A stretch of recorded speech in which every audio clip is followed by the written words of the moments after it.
කොහොමද ඔයාලට? ඉතින් හැමෝම පයිරස් වලින් සතුටින් ඇති කියලා හිතනවා. ඔන්න මම අදත් ගෙනාව ඔයාලට රසම රස ඩයට් රෙසිපි එකක්. බාර අඩු කරගන්න රසට කන්න කැමති ඔයාලට තමයි මේ රෙසිපි එක. ආබාල මේක කොහොමද කරගන්නේ කියලා. ඉතින් මුලින්ම අපිට මේකට අවශ්‍ය වෙනවා chia seeds. ඒකෙන් තේ හැන්දක් වගේ එකතු කරලා වතුර චුට්ටක් එකතු කරලා මෙන්න මේ විදිහට හොඳට මික්ස් කරගන්න. අර කැටි ගැසෙන ගතිය නැති වෙනකන්.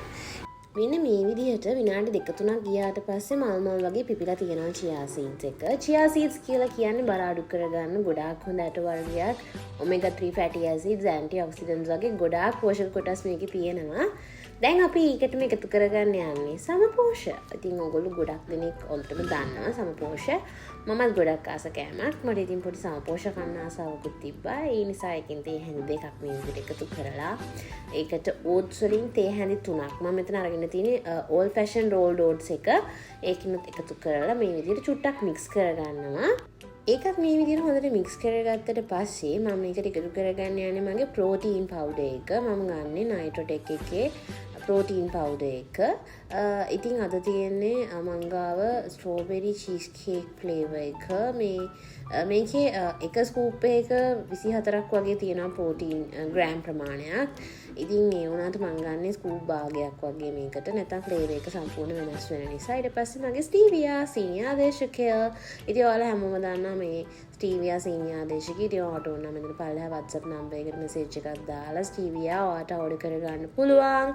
stevia කියලා කියන්නේ බර අඩු කරගන්න, ඒ වගේම සම පැහැපත් කරගන්න ගොඩාක් උදව් වෙන හොඳ ආදේශකයක්. ඉතින් සීනි වෙනුවට දියවැඩියාව තියෙන කෙනෙකුට උනත් මේක බය නැතුව පාවිච්චි කරන්න පුළුවන්. සීනි රස වගේමයි.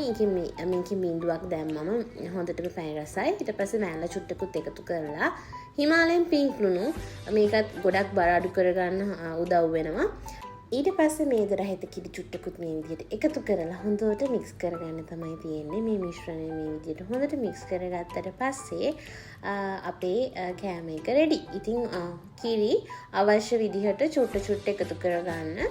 මම මෙතන කිරි 3 පාරකට එකතු කරගත්තා. ඉතින් කිරි වැඩි කරගන්නෙත් නැතුව අවශ්‍ය ගානට කිරි ටික එකතු කරලා මික්ස් කරගන්න තමයි තියෙන්නේ. අන්න විදිහට තමයි අපේ කෑම එක රෙඩි කරගත්තේ. මේකට එකතු කරගන්න යන්නේ ආමන්ඩ්ස් ටිකක් ක්‍රන්චි ගතිය වැඩි කරගන්න. මේකේ තව රස වැඩි කරගන්න. ෆැට්ස් healthy fats එකතු කරගන්න. ආමන්ඩ්ස් ටිකක් ක්‍රෂ් කරලා මේ විදිහට එකතු කරගන්නවා. ඊට පස්සේ මම sugar free jam එකක් එකතු කරගන්නවා මේකට. මේක මම කීල්ස් එකකින් ගත්තේ මේ sugar free jam එකක් strawberry flavor එකකින් එන. ඒකත් එකතු කරගත්තට පස්සේ අපේ dish එක ready. ඊට පස්සේ මෙන්න මේ විදිහට මම coffee එකක් හදා ගන්නවා. මගේ breakfast එක ගන්න coffee non fat milk එකට මම එකතු කරගන්නවා Nescafe. ඊට පස්සේ එකතු කරලා frother එකකින් මේක හොඳට mix කරගෙන මික්ස් කරගෙන රස බලන්න තමයි තියෙන්නේ. ඔන්න අපේ බ්‍රේක්ෆාස්ට් එක රෙඩි. ඉතින් ඔයාලට පුළුවන් මේ වගේ රසම රස තවත් ඩයට් රෙසිපීස් මගේ YouTube channel එකෙන් බලා ගන්න. මේකට ස්ටීවියා සීනි ආදේශකය එකතු කරගන්නවා. ඉතින් මේ වගේ කෝප්පයක් තී කෝප්පයක් හදා ගන්න. ඔයාලට ස්ටීවියා එකෙන් එක ඩ්‍රොප් එකක් එකතු කරගත්තම සීන් රස වගේම රසක් එනවා. හැබැයි කැලරි බිඳුවක් නිසා ඔයාලට මේක ෆාස්ටින් ටයිම් එකකදී උනත් පාවිච්චි කරන්න පුළුවන්. බර වැඩි වීමක් වෙන්නේ නැහැ. බර අඩු කරන්න උදව් කරන ස්ටීවියා එක ඔයාගේ ගෙදරටම ගෙන්න ගන්න. පල්ලෙහා WhatsApp නම්බර් එකට මෙසේජ් එකක් දාන්න කියලා මතක් කරනවා. ඉතින් අන්න දැන් අපේ බ්‍රේක්ෆාස්ට් එක රෙඩි. ඉතින් ඔයාලට මේක ප්‍රී වර්ක්අවුට් මීල් එකක් විදිහට ජිම් යන කෙනෙක් නම් වර්ක්අවුට් කරන කෙනෙක් නම් එක්සර්සයිසස් කරන කෙනෙක් නම් පාවිච්චි කරන්නත් පුළුවන්. උදෑසන ආහාරයට පාවිච්චි කරන්නත් පුළුවන්. ප්‍රෝටීන් පවුඩර් එක අත්‍යවශ්‍යම නැහැ. ඔයාගේ කැලරි ලිමිට් එක ඇතුලේ දෛනික කැලරි ලිමිට් එක ඇතුලේ ඔයාලට මේක පාවිච්චි කරන්න පුළුවන්. ඉතින් රස බලන වෙලාව ඔන්න දැන් රස බලන්න යන්නේ. බලමු මේකේ රස කොහොමද කියලා. ඉතින් මේක මම ගොඩ පාරක් හදාගෙන කාපු රස රෙසිපි එකක්. අන්න ආලත් එක්කත් රස බලන්න යන්නේ. බලන්නකෝ මේක හරිම ක්‍රීමි.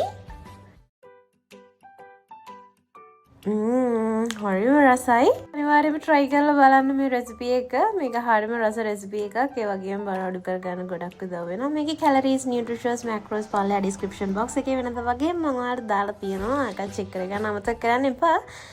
ඉතින් තවත් දවසක මේ වගේ රසවත් ඩයට් රෙසිපි එකකින් හමු වෙනතුරු ඔයාලා හැමෝටම සුබ දවසක්. පාරිස්සමින් ඉන්න. bye bye.